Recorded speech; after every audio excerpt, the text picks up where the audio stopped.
Hello, hello. Welcome to Healthy Perspectives, a podcast that takes on current cultural and social issues through a clinical lens.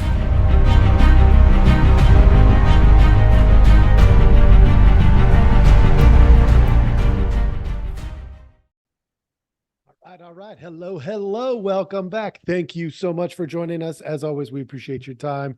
Thank you for all of those out there that have liked, subscribed, done all those things. Super helpful. I appreciate you very much. Today, we are going to get after anxiety, but we are going to do this in a little bit of a different way. My sweet little intro goes like this. It's 2024. There's all kinds of things coming up. It's January. So it's the beginning of the year. That's fantastic. Brand new, fresh start. And it's a big election year. We have every holiday, just like we do every year, from St. Patrick's Day, MLK Day, Valentine's Day. Let's see, what else do we got? July 4th, so Independence Day. We've got Labor Day and all these different holidays. And then we'll have Christmas, and then we'll have Thanksgiving and all this kind of stuff. All of these things are coming. And what in the world prevents you from getting anxious about those today? You might say, well, it's because they're so far away. But the election comes every 4 years. So technically that one's pretty close. You know, every year we have those holidays where we are supposed to celebrate certain things. You know, and then not only that, but we go to work.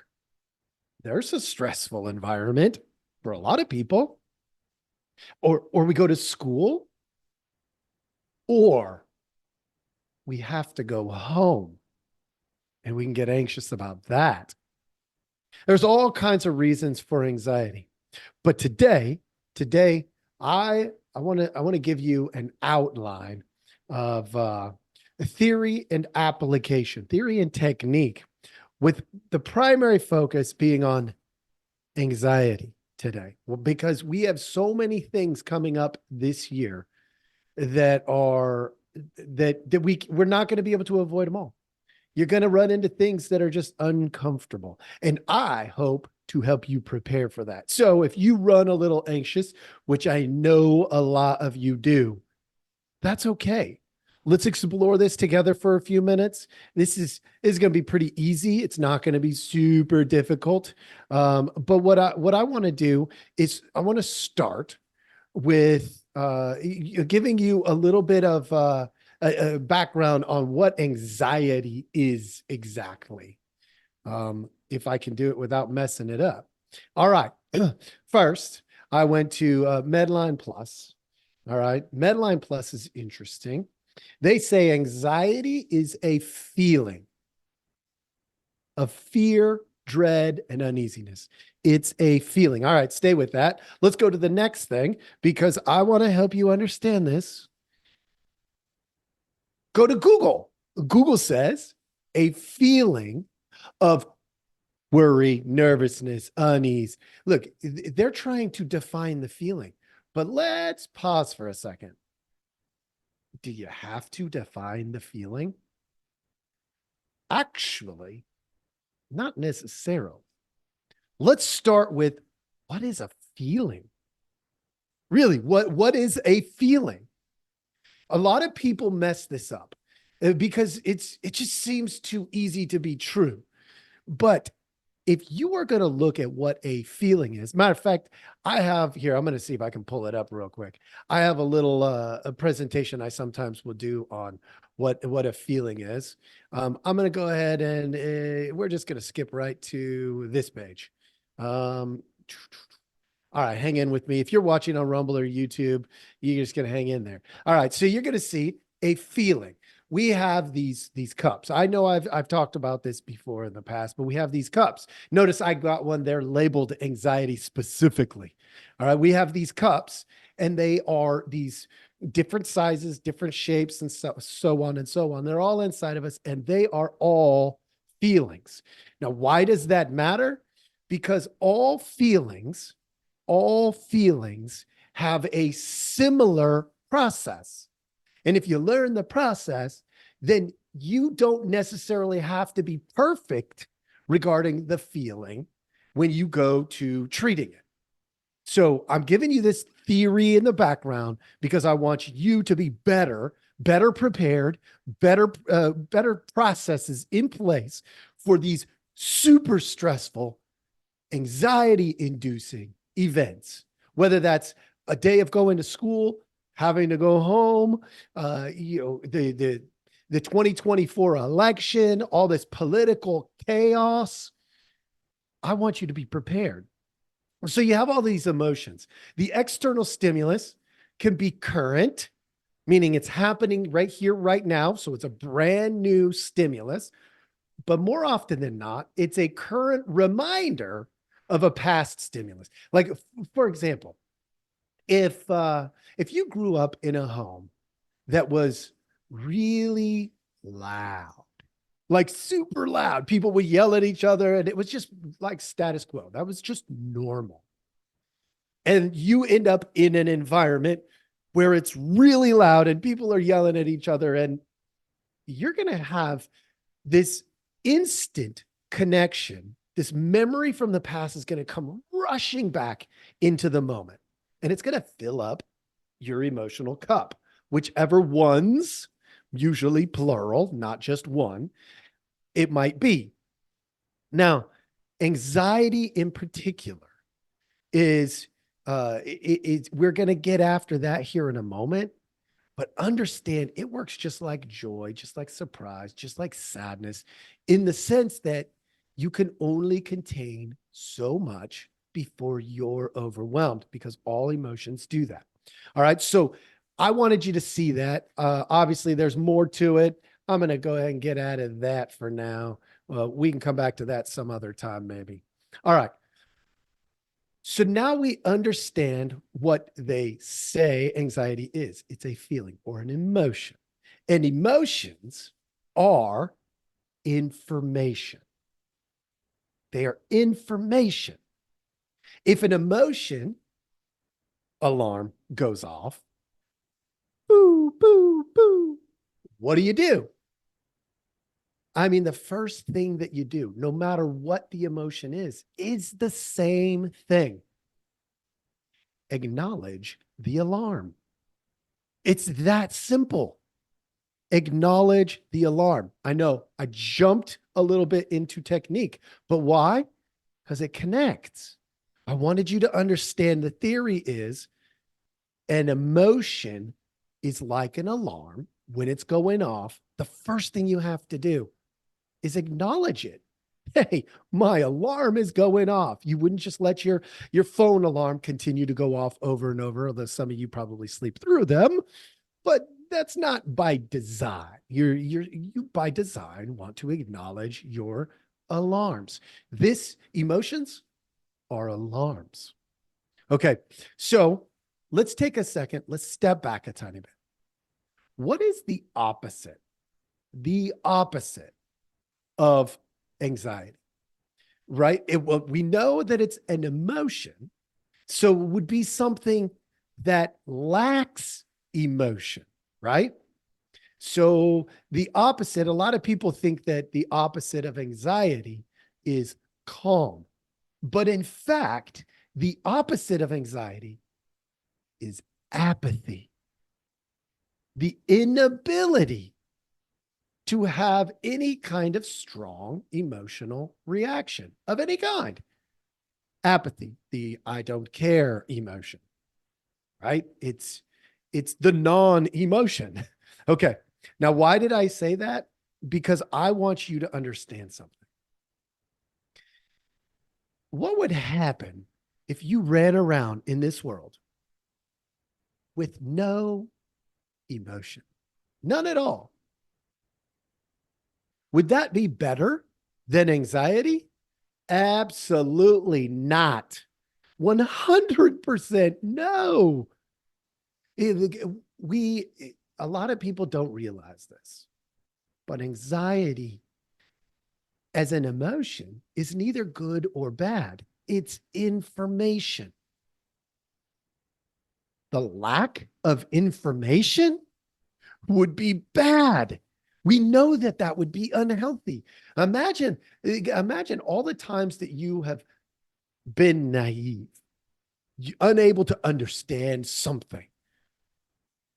And imagine if that happened every day, all the time.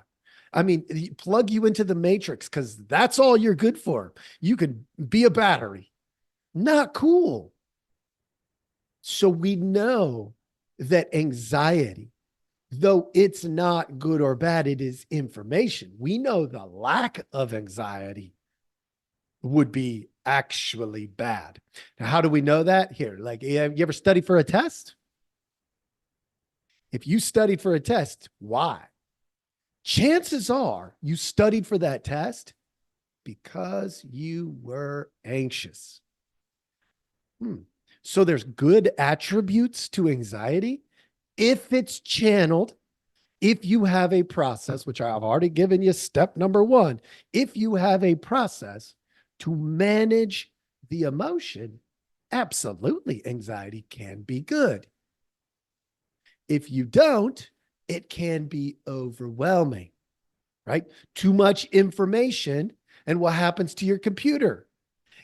It freezes up. There's only so much bandwidth, so much cup size in your teacup of anxiety. All right. So we like to, around here, provide you with some skill set. Some understanding, some application, some tools. Now, not every time are we going to give you tools, but when we're talking specifically about something like anxiety, heck yeah, you're getting some tools today. All right. Before we do that, I do want to make one more point. I almost forgot this. So hang in there for those of you who are with me. Thank you. I am going to show you something that I thought was really interesting. This came up when I was preparing. And of course, I can't get to it because the silly sign keeps coming up. That was apathy. I already gave you that. But I wanted to point something out to you. I put something in the Google search. So I'm kind of a tangent here, but hang in there. For those of you who are following me, thank you so much. On YouTube and Rumble, you can see this. I put anxiety control techniques. So before I get into the process, which I'm about to do, I'm about to give you the whole process for anxiety or other emotions, fill in the blank, because emotions tend to work the same process. All right. I put in anxiety control techniques. And here is the problem. When I Google anxiety control techniques, I get 7 tips to manage anxiety, 5 easy steps for anxiety relief. High anxiety, 3 simple ways to calm your nerves, and so on it goes. It's talking about all kinds of stuff in here, right? I mean, self-care for anxiety, tips and strategies to manage anxiety and stress. None of these things, look at that, 7 anxiety hacks. None of these things are meaningful without some underlying theory. You have to have a foundation, which is why I showed you the cups. And I've talked about the emotions in the past and all that stuff, and I will continue because it's a necessary topic. But this Google search that we did here, pretty much not useful. Why? Now, I know some people are going to find temporary relief by using a technique. No problem. I get it. When you need a temporary relief from a temporary situation, that's fine. But if you don't understand what's actually going on underneath, it's a temporary solution. It is not going to work long term. Right? I can give you breathing techniques. I can tell you, tap your fingers, count to 10, say the alphabet backwards, like whatever. All these weird techniques, breathing techniques are great, but not if you don't understand why you're doing them. You have to understand why you're doing them, or long term, they don't provide the benefit that they should. So I wanted to show you that so that for all of those out there that are Googling these things, understand there's limitations to what you're going to get on Google. You're going to get tons of techniques, but without the theory, they are useless. They're just not going to be long-term effective. Now, if you add the theory, then maybe they will, because you'll understand those situations when they're not working right. You'll understand better what's going on, and you'll be able to switch techniques, and you'll be able to pick and choose when certain techniques are socially appropriate, more effective, and all of those things. So these things on Google, they're just not going to help you understand what's happening. So let's get into the technique real quick. You ready? The technique is not all that difficult. And it's the same with any emotion, whether it's really, really strong emotion or other types of emotion, maybe some that are more subtle. Number one, acknowledge the emotion. If the alarm is going off, you have to say, hey, there's an alarm going off. Step number one. Step number two, am I safe? Currently at this moment, am I safe? All emotions work like this, right? Overly excited, overwhelmed with excitement. Number one, acknowledge the alarm. I'm really, really excited. You just can't handle it. Number two, am I safe? Well, if I'm in the process of running across the middle of a highway because I'm just so excited to get to the other side, no. Matter of fact, I'm not safe. And you're like, wait a minute, excitement? Excitement is a great emotion. No, emotions are neither good nor bad. They are information. Okay? It means there's something across the highway that really captures my attention. Right? That's what it means. Okay. So am I safe? If the answer is yes, I'm safe, then I can methodically take my time, think, feel, and come to a conclusion of what needs to be done. Right? So there's thinking and feeling added together to create a behavior. It's both, not one, not the other, both thinking and feeling that can create the better, usually the best possible behavior. When we neglect the feeling or the thinking, we tend to have less quality behavior, right? So, for instance, if the fire alarm were to go off, and I said to you, what are you going to do if the fire alarm goes off? And you say, I'm going to get out of the building. Hold on, time out. One, did you acknowledge the alarm? Because it could have been a CO2 alarm. It could have been your phone that's set to sound like a fire alarm. It could be all kinds of things. Acknowledge the alarm first. And then number two, am I safe? Because if you go running out of the building, what if you run right into the fire? What if you don't feel the doorknob before you open it? And it's hot and it burns your hand, but you open it anyway. And then all of a sudden, your room, the one you were safe, at least temporarily, you were safe in your room, now is filled with smoke and flames. And now you're actually in danger. That's why we do this, folks. We do that because emotions give you information. Alarms give you information. They don't necessarily tell you what to do, but they tell you something is going on, and you should pay attention to that information. Okay, if you are not safe, the rule is very easy in theory. The rule is survive. Nothing else matters. Survive. If you survive and you can get to another side of this, what you will find is you can look back and do the thinking and feeling. Now, that's not ideal, but also being in a situation where you literally have to survive is not a good deal either. But survive, get to the other side, Then go back, process the emotion, process the thoughts. Okay. And critique your behavior. Maybe you got some things right. Maybe you got some things wrong. It's okay. It's information.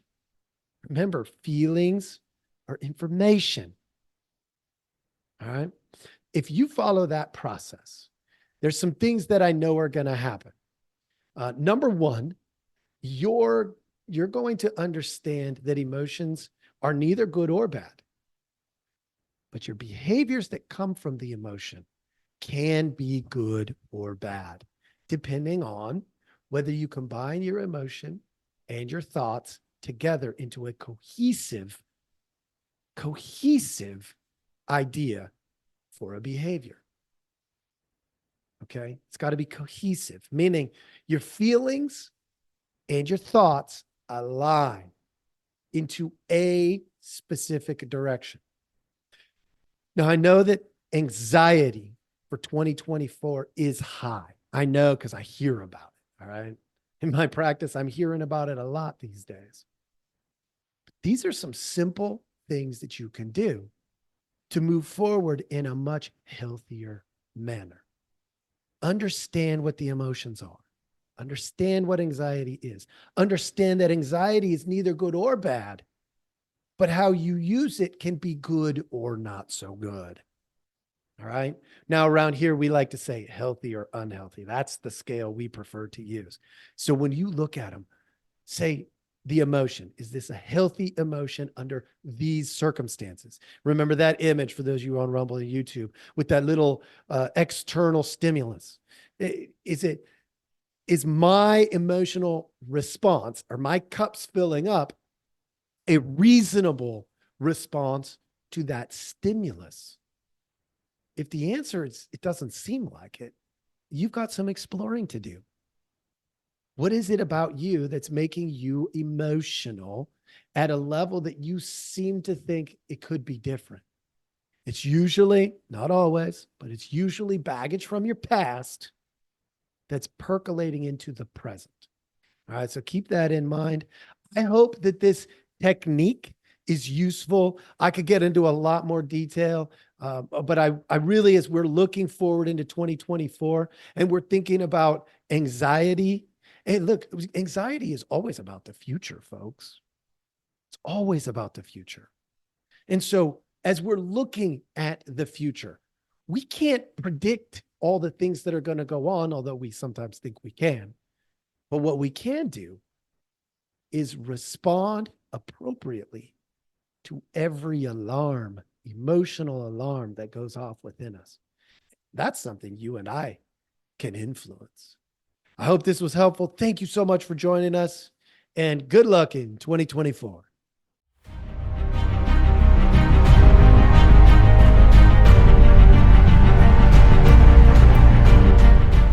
Hey, everybody. Thanks for listening. We appreciate our audience a lot, so we give you some simple ways to track us down. Please like, subscribe, and follow all the podcasts on different platforms, but you can also email us at healthyperspectives@protonmail.com, or you can check out our website at healthy-perspectives.com/podcast. It's a backward slash. So if you want to go to our landing page, if you go to healthy-perspectives.com, you'll still find us. You just got to click on the podcast button. Thank you so much.